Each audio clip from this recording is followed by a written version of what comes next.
Hello, everybody, and either welcome or welcome back to my podcast. As always, I do like to remind you, if you do like this, please rate, comment, and subscribe. You can find me on iTunes, Google Play, Stitcher, SoundCloud, Spotify, and YouTube. So this past week on the news front has been a little quiet. A little too quiet. A little suspicious. But before we get into discussing the couple of stories that I do want to go ahead and discuss this week, brief scheduling note.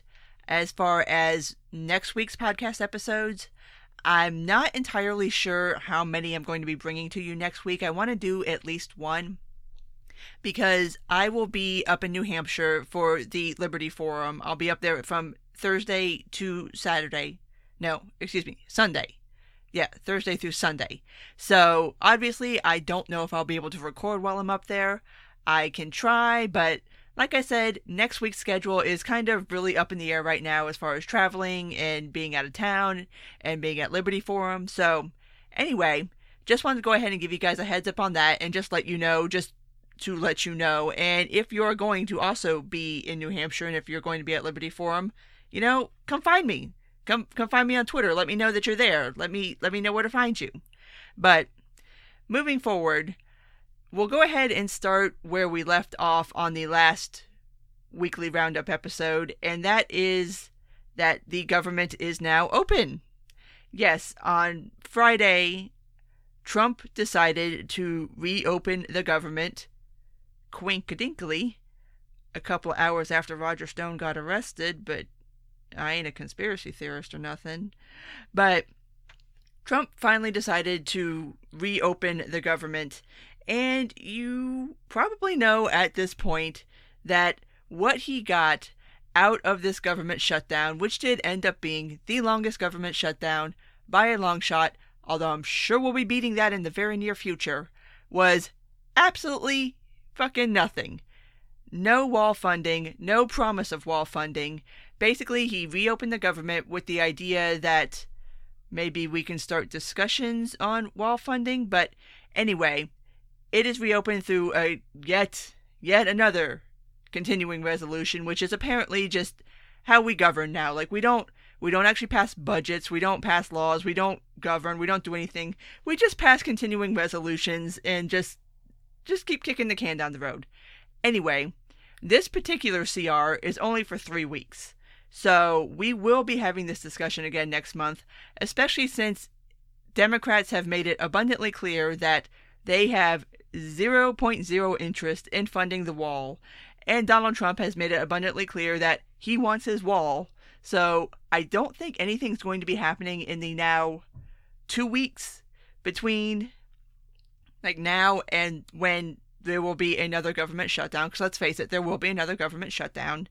And so, yeah, we will have this discussion again with a side dish of national emergency powers, because I think that Donald Trump will actually honestly try to go the full nuclear option on this and try to invoke his ability to declare something a national emergency to get it funded, which I really hope he doesn't, because that's kind of like nuking the filibuster. Like, once you do it, you can't undo it. And now it's on the table for forever and ever and ever. And every president from there on out will have the option to invoke the quote-unquote national emergency to get their own little pet project funded when Congress has decided that, no, this is not what we're doing. So I'm hoping that it won't happen. I'm pretty sure it will. But at any rate, the government will shut down again. So anyway, moving on from that, just to touch quickly on Venezuela. Venezuela is still happening, still a thing. And what the U.S. has done since the last time we spoke is they have ramped up sanctions on Venezuelan oil production, which you guys know how I feel about sanctions. I think I made it pretty clear in the last episode. But as a recap, I don't approve of this. I don't like sanctions. They never hurt the people that they're supposed to hurt. And they give everybody a handy excuse to point to you and say that you're the problem versus anything else. But anyway, Maduro has made noises about being willing to sit down and compromise with Guaido and his wing, which there's no compromising here, my dude. Like it's pretty much it's been made clear, like you get the fuck out, or I'm not entirely sure what. It doesn't seem like things have gotten violent yet. Like there are still street protests, and I've seen street protests both for and against Maduro. But so far, it doesn't seem like the military is intervening in those protests. It doesn't seem like anything's turned violent. I've not seen any reports of anybody getting injured or killed by anybody in these protests. So, kind of at this point, it's like a little up in the air about exactly what is happening. I mean, as far as the U.S. is concerned, Bolton has been going on TV and basically saying the quiet part out loud, which is that, gee golly, it would be super swell for America if we could get in with Venezuela and get some of that sweet, sweet oil and make a nice alliance and start rebuilding their oil industry. And it's like, dude, no, stop it. No, no, no, no, no, and no. I haven't seen... Actually, Trump has been kind of silent on Venezuela. Ever since he made a tweet about how Americans should not go to Venezuela right now. But aside from that, he's not made any overtures as far as putting boots on the ground, which that's my main concern. Like, obviously, I don't like sanctions, but I'm afraid that there are obviously factions within the White House who would very much like to take the military and go down to Venezuela and just assist this revolution, coup, whatever you want to call it. I know everybody has varying opinions on this, and that's fine. You can have whatever opinion you want. I do not want the U.S. to be involved in this. Are they involved? Probably. At least just through sanctions, obviously. But I don't want boots on the ground. And I think that is really... That's the main thing that we need to be focusing on. And one more development that came about from the Venezuelan Supreme Court is that they ruled that Guaido cannot leave the country. Now, the Venezuela situation has been really weird for a long time, and if it's something that you haven't been following, basically what Maduro did about a year ago is he essentially stripped the National Assembly, which is like their Congress or their parliament, of any kind of governing powers, which basically made him a dictator. And basically the only people that have a recognized power, I guess, depending on who you're saying is recognizing the power, is Maduro and the Supreme Court. So, again, it's still a very fluid situation. I'm still really pulling for Venezuela, and dear God, please, U.S., please, White House, do not fuck this up for these people. But I still maintain, I think this is really going to be kind of a litmus test for Trump. I want to see which faction in the White House ends up gaining control of this particular situation. Because like I said last week, I don't think Trump is really going to be interested in putting boots on the ground in Venezuela. I don't think he's going to want to own that decision. But there are people in the White House who do very much want that. So it'll be interesting to see like which faction really wins out in this particular situation. But bringing this back stateside, there was a story that broke this week that is rather disconcerting, especially if you are a woman, and that is that apparently the Marriott chain of hotels has started training their employees, and not like all their employees, like everybody, which ends up being about 500,000 employees. They've instituted this training program to help staff members spot the signs and spot potential women who are being sex trafficked. I've not talked about this yet on the podcast, and I think it's just I haven't really had time or instance to bring it up. But this whole sex trafficking thing, this is going to be the new way of like harassing people. Like I can already see it starting to ramp up, especially living in Atlanta, and obviously the Super Bowl is here this year.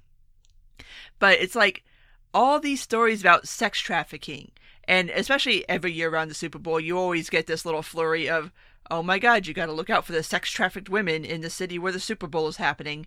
And it's like, I'm sorry, what? Like, what the fuck is all this now? But yeah, this sex trafficking panic, and this kind of goes back to the Fosta Sesta discussion that we had a while back, and even a little before that. But this is something that is going to be used and has been used to infringe upon the rights of, first and foremost, sex workers who are freely engaging in sex work, and it's starting to trickle down to women in general. Because here, according to Marriott, here are some of the signs that you are a victim of sex trafficking and might be in need of saving. If you show up to the hotel and you have what is deemed to be too little luggage, you're traveling a little too light. If you are paying in cash, if you are asking for too many towels in your room or too many bed linens, if you are avoiding contact with staff or other guests, if you have too much sexual paraphernalia in your room, which, asking for a friend, how much sexual paraphernalia is too much sexual paraphernalia to have in a hotel room? Inquiring minds. But yeah, so basically they're training their staff to essentially spy on single women who are staying in their properties. That's the word I'm looking for. Which, I mean, first and foremost, if you are being sex trafficked, you're not showing up alone. Like, nobody who is sex trafficking women is just letting them just like roam freely. Like, what the fuck kind of dumbass idea is that? There's always going to be somebody else there.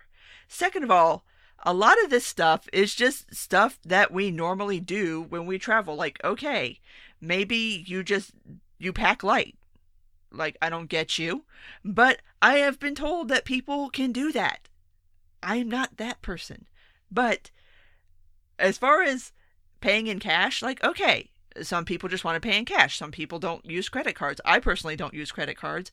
I like to pay in either cash or with my debit card or whatever. Like, that's not in and of itself a suspicious activity. Asking for too many towels.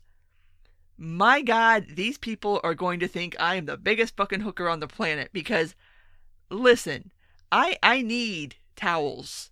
I need lots of towels, especially hotel towels. Like those little small flimsy towels. Like, no, I need at least 3 of those to get done what I need to get done in the shower.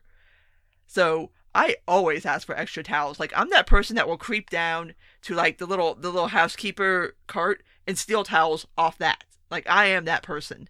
So, but the whole thing, like, this whole thing is just insane. Like, avoiding contact with staff or guests. Like, I don't want to talk to you. I'm not there to talk to you. Like, if I'm just at a hotel and I'm just there to basically like shit, shower, and shave, like, I'm not trying to be social. Like, I'm just trying to get done what I need to get done. So, but yeah, so it's basically this idea that staff is going to be looking at you, looking at your request, looking at what you have in your fucking room, which, step all the way the fuck back off with that. Like, you don't need to know what the hell I have on me. Like, you don't need to be concerned about how many condoms I have on me or how much lube or what sex toys. Like, no, stay the fuck up out of my business on that one.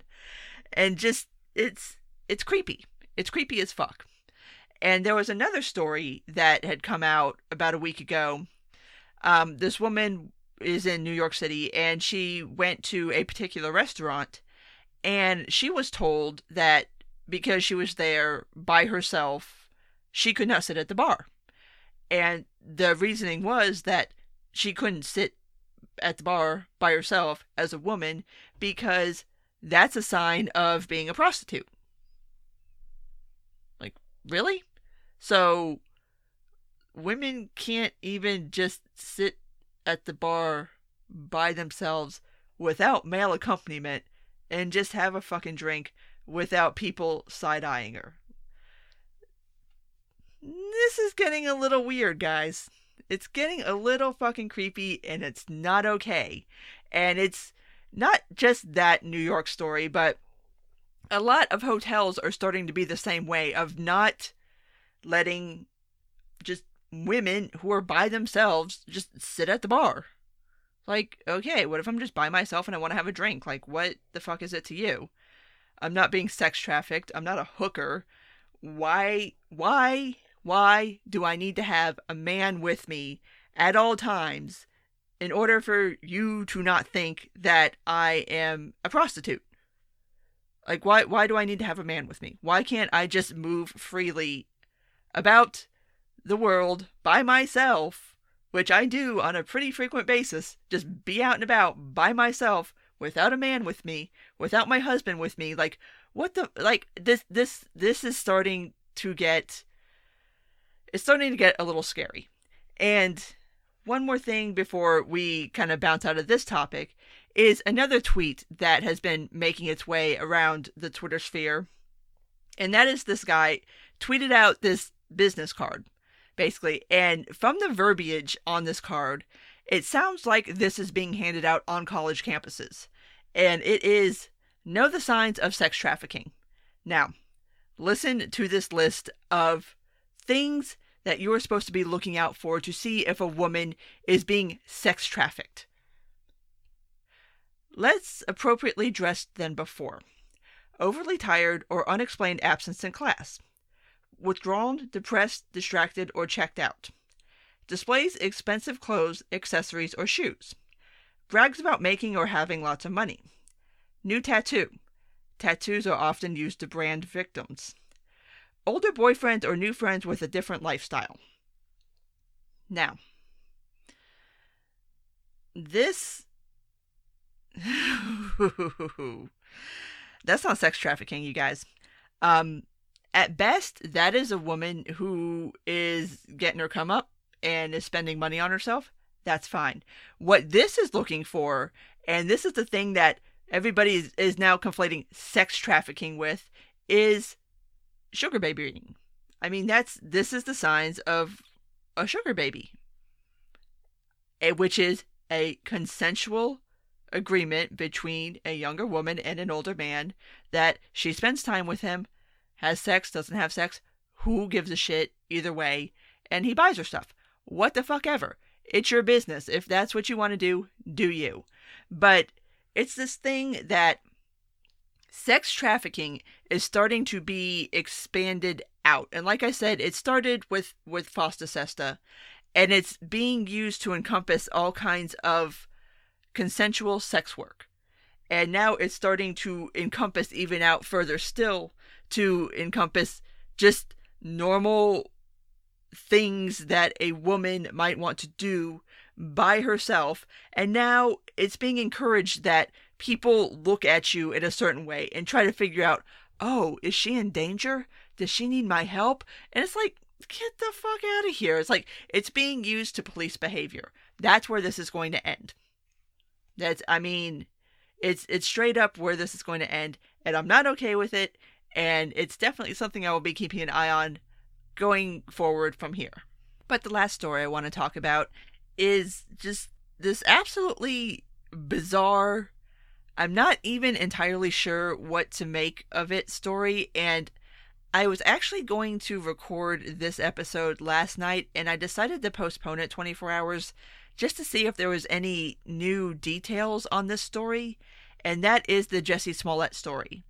Now, just in case you don't know what's going on, Jussie Smollett is an actor. He plays on the TV show Empire. He plays Jamal Lyon, which both on the show and in real life, he is a gay black man. So, anyway, it comes out that apparently early Tuesday morning, they peg it at like 2 a.m.-ish. Here's the story, and I will go ahead and say off the rip, yes, this sounds completely fucking outlandish. Yes, I totally get that. And saying it out loud is going to make it sound even fucking worse. But here we go. So, around 2 a.m.-ish, he's in Chicago, where it is very fucking cold right now. He decides that he wants to go down to Subway and get a sandwich, which a lot of people have questioned who goes and gets a sandwich at Subway at 2 in the morning, and Listen, some of us know that feel, so I'm not going to criticize the man on that level.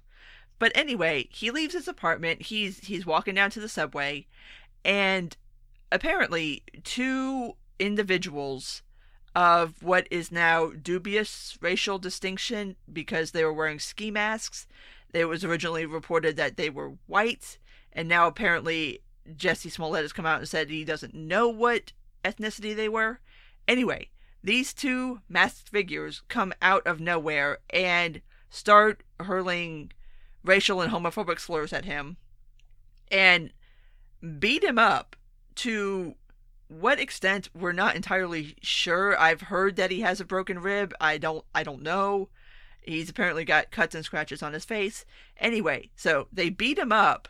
They put a noose around his neck, which basically quasi-lynching, and dump what was originally reported as bleach, but now is an unknown chemical substance, but some people are still reporting it as bleach, all over him. So this happens. He gets up of his own volition. He goes back to his apartment, and there's video of him going back into his apartment with the rope around his neck. He goes into his apartment. He calls his manager, and manager comes over. Eventually they call Chicago PD. Chicago PD comes over, questions him, and they tell him to go to the hospital to get checked out, which he does. So at this point, okay, I'll stop right here and say, yes, that attack sounds absolutely fucking insane when you say it out loud. Where the hell did these people come from? They had rope on them, they had bleach on them, there's ski masks. This sounds fake as fuck. It does. But here's my thing. Okay. So this happens, allegedly. And you go back to your apartment, you call your manager, you call Chicago PD. If you are doing a hoax, I would imagine you would not want the police to be involved in this. And now, because it is being pursued as a hate crime, the Chicago office of the FBI is also involved in this investigation, because obviously hate crimes are federal offenses, and then so the FBI has to be involved. So they're coming through all this surveillance footage, because apparently this particular section of Chicago is a somewhat ritzier, high-end section of Chicago where there's a lot of surveillance cameras. And apparently, I learned from following this that Chicago as a city has a pretty extensive surveillance camera system, which squeaks me out a little bit. I don't know if I want to go to Chicago anymore. But anyway, so there's tons and tons and tons of surveillance footage to go through. So Chicago PD, FBI are going through this. As of right now, they have not found any footage of the attack. They have footage of him, like I said, from his apartment going back into the apartment. They have footage of two people who were in the vicinity and may or may not be involved, but there's no video of the attack thus far. And there's not been anything released from the hospital as far as his injuries or anything are concerned, which, of course, they're not going to. They can't legally. You can't just divulge that kind of information. Jussie Smollett himself has not issued a statement. His family issued a statement that I saw right before I started recording, basically saying that, yes, this happened, and it's a hate crime, and blah, blah, blah, blah, blah. Anyway, they are saying it happened. There's no concrete evidence yet that this happened. This is just the most fucking bizarre story ever. It's it sounds so outlandish, but I don't know. This is so weird. Like I said, you wouldn't call Chicago PD if you were just trying to hoax somebody, I wouldn't think, because of course this is not just some Joe Schmo off the street. Jussie Smollett is a famous actor on a very popular television show. It's not like if you call Chicago PD, they're just going to be okay, yeah, we'll take down the details and get back to you. No, they're going to treat this like it's a big fucking deal, because it is. A famous person just got attacked on the streets of Chicago. They're not just going to slough it off. And of course, now that it's potential hate crime, the FBI gets involved. So I don't know what to think of that. It sounds fake as hell, but it's being investigated. So, and another thing, that came out on... Now going back to the original reporting on this, because it's very weird and confusing. So TMZ kind of broke the story first, and they were saying that whoever their source was, which I'm going to go out on a limb and say it was one of Smollett's friends who told the story to TMZ. They were told that the attackers yelled out, "This is MAGA country," in Chicago. Yes, I know, I know, but stay with me. So they said that whoever talked to TMZ said that was said. Chicago PD came out with a statement initially saying that nobody has conveyed that to them, but apparently now Jussie Smollett has sat down for another interview and did tell Chicago PD that was said. So again, I don't fucking know. Like, this is, I literally don't know what to think of this. Like, it feels like a hoax, but there's a lot of people who are taking it seriously. Like, as far as actually investigating this. And, like, the stories are shifting, and, like, it's very hard to peg down a timeline because nobody's talking. I don't know. So, hopefully, maybe we will get some kind of resolution to this, but my thoughts on this are, however this boils down, whether it is fact or it's a hoax, this is still a story either way, because if this did actually happen to this man, then yes, it's something worth talking about. It is a big deal. I hope they find the people that did it to him, because you can't just be, like, just beating people up and quasi-lynching them and pouring bleach on them in the streets. Like, that's not okay. But if this is a hoax, then it still is a story, because right now, there's enough bad shit going on, and people are already on such a hair trigger as it is that we do not need to be making shit up, people. Like, if there was anything that the whole Covington debacle proved, is that there are people who are willing to go balls in on anything that proves their narrative. And while the Smollett story has not gotten as batshit insane as the Covington story did, there were still people who, on initial hearing of this, took it completely at face value and started calling for whoever did this to be found, to be physically injured, and just all that nasty, vile shit. And it's like, if this is a hoax, then it needs to be outed as a hoax, because that's not okay, especially when this is somebody who is famous. Like, this isn't just some random person. Like, this is a famous person, and if this is a lie, then they deserve to be exposed, because this is just, it's right now is not the time. Like, this is not the time to fucking play games, people. Like, this isn't cute. We don't need anything to get people any more hopped up than they already fucking are. And going forward from now until till November of 2020, it's only going to get worse. So we need to start really having this discussion, start weeding shit out, and start being critical consumers of news. And on that front, I think that the reaction to this story has been somewhat correct. Like, people have been a little more muted about it, and I think that's a good thing, although I don't know how long that's going to hold, and I don't know if, like, the next story like this is going to be treated the same way. Like, it's ugly out there, people, and either way, like, I want to know whether this was true or it's a hoax. Like, that's it.